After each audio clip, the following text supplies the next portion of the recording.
This is All India Radio. In the program Spotlight now, we bring you a discussion on National Girl Child Day, Rights of Girl, Child and Opportunities. The participants are Soledad Herrero, Chief of Child Protection, UNICEF in India, and Sonu Sood, AIR correspondent. Prime Minister Narendra Modi today interacted with recipients of Prime Minister Rashtriya Bal Puraskar. These awards are given to children between 5 and 15 years of age for exceptional abilities and outstanding achievements in fields of innovation, sports, arts and culture, social service, scholastic achievements and bravery. He also greeted the nation on the occasion of National Girl Child Day. The Prime Minister said the National Girl Child Day is an occasion to reiterate our commitment and further strengthen ongoing efforts to empower the girl child. The first and foremost aspect of empowerment for a child is education, be it girl or boy. Ma'am, can you tell us about the importance of education and beyond education, what are the other aspects that parents, caregivers need to keep in mind for a holistic development of the girl child? We know that education is the port of entry for so many other rights and is absolutely crucial for empowerment. Education actually comes from the Latin word educare, right? That means no more, no less than nourishment. When we talk about education, it is of course the process of acquisition of knowledge and experiences, but we know that it's so much more. The main purpose of education is not only passing on the knowledge that I just mentioned, but is to turn children into all-round developed individuals. We also know that it's very important for the development of the personality, as well as to equip boys and girls with the capacities of socialization. Finally, education is also very important when it comes to converting members of society into productive future adults. And also, education plays a very important role if we are to put an end to the intergenerational transmission and cycles of poverty. As you very well said, education is not all, right? Education plays a critical role in accessing to many other rights. But if we are to talk about advancing the rights of the girl child, we need to talk about nurturing, giving opportunities for the girl child to have the same access to health, to nutrition services, to water, to sanitation. And it's also about protect as well as empower and, in short, celebrate our girls. Ma'am, who are the various stakeholders who need to be on board for the rights of the child to be ensured, especially for the girl child? Well, we will never be able to ensure and guarantee all the rights of the girl until we make the rights of the girls everybody's business and until and unless we really use a whole society approach. And I'm really putting an emphasis on the society approach because sometimes it's poorly understood. The rights of the children and particularly the girls are something that the government has only responsibilities for, particularly where and when the first line of protection, which is the family, faces some challenges. It is, of course, important that there are government services and systems that are able to provide gender-sensitive services for the girls.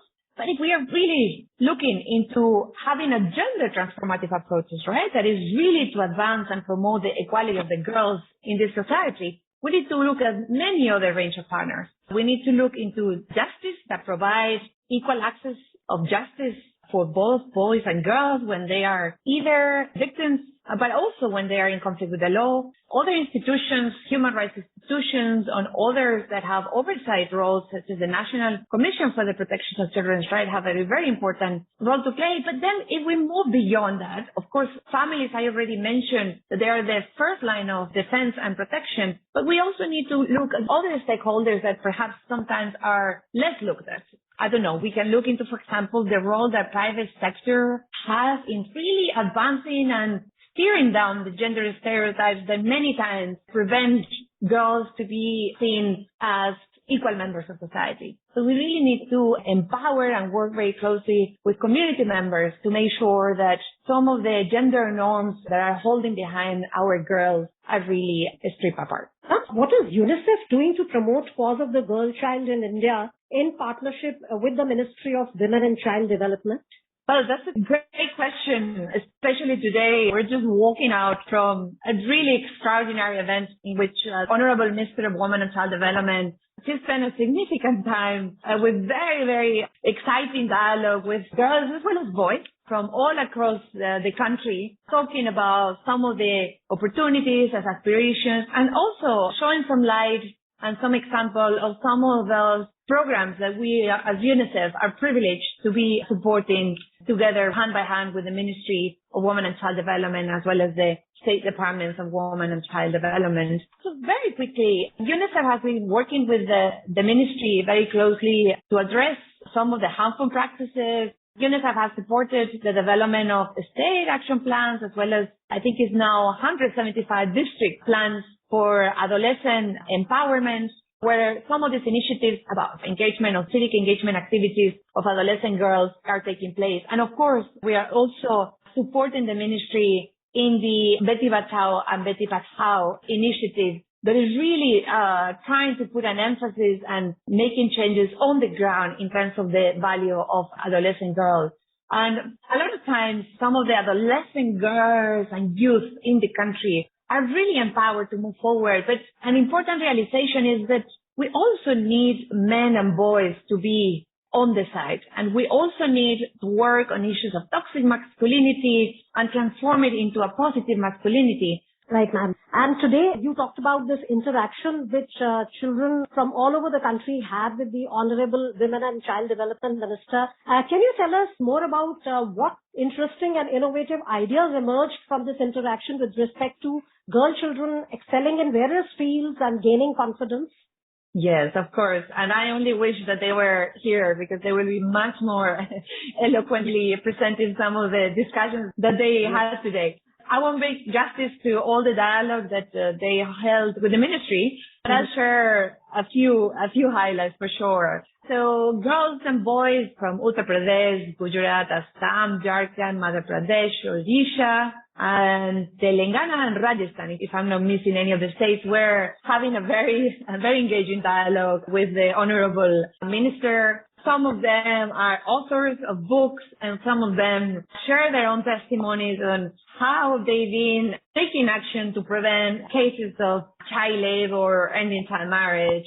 Or also, for example, an amazing girl also together with her sister sharing some of the experiences as differently able and how still she's been managed to continue her education. I think some of the requests that came from the girls and the dialogue with the Honorable Minister as well as with the UNICEF Regional Director, one strong message and suggestion also that the Honorable Minister put forward was to elevate the efforts on mental health and psychosocial support. Again, very compelling messages from some children that unfortunately live in alternative care, either in childcare institutions or in foster care. There was also a request that we are hoping to be supporting the ministry on, which is to strengthen alternative care systems for those children whose families, unfortunately, cannot be providing care of. And then finally, last but not least, Honorable Minister, Madame Smriti Irani herself, she also suggested that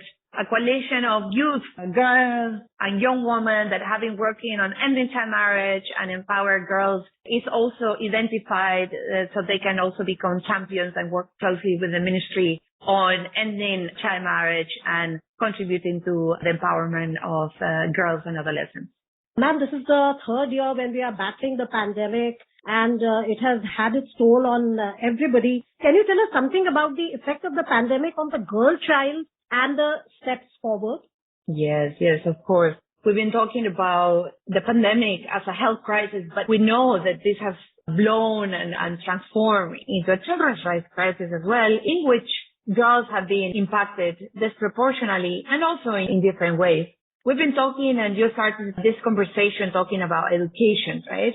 So we know that unfortunately, when families are under pressure, economic pressure especially, the chances of girls being pulled away from education opportunities also to take care of course, right, and home duties is very likely. I think as families struggle to find a means for survival and for economic earning, the chances also of girls being drawn into the caretaking, right, of the smaller children is very likely to happen. We know that a lot of times, because of perhaps no well understood means of protection also, in this period where many schools have been closed, where children and adolescents have been pressured to live under a lockdown, the opportunities also for socialization with girls might be particularly curtailed. Once again, we know very well that a lot of families, sometimes with only device for internet, have had to make different prioritization among their children and among the siblings on deciding which child is to have access to internet. And many times, and unfortunately, families and communities will still prioritize boys. It is sometimes wrongly understood that girls need to be protected in such a way that they are also prevented from having access to internet. And we know that internet in this 21st century is almost, and some people actually argue that it is a basic right. So unfortunately, a lot of times, and there's been studies that have continued to prove that access of girls for internet, either for education, but also for their own development, growth, exposure, has been limited. So all this has really affected in a very different way girls, or disproportionate way at least, girls than boys. I think in terms of what needs to happen next, I think conversations like the one we did today, and of course leadership of key actors, of course, from the government perspective, such as today, the Honorable Minister exerted, but also maybe other influences in society need to really raise visibility on these issues. We need to also invest to continue to learn how the girls are affected differently, and also what programmatic interventions, what policies are most effective also to bring the girls on board. And just to continue this conversation to make sure that we are all aware and bring on board the different needs that girls have in order for them to reach their full potential.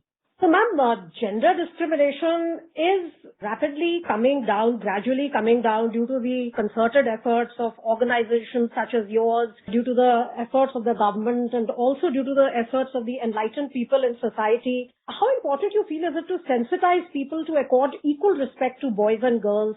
I think we will never be able to move forward the needle when it comes to really looking at girls and boys, men and women as equal beings, unless we really go through a transformation of values and systems that underpin how societies work. And we will simply not be able to do that if we just work with half of the population.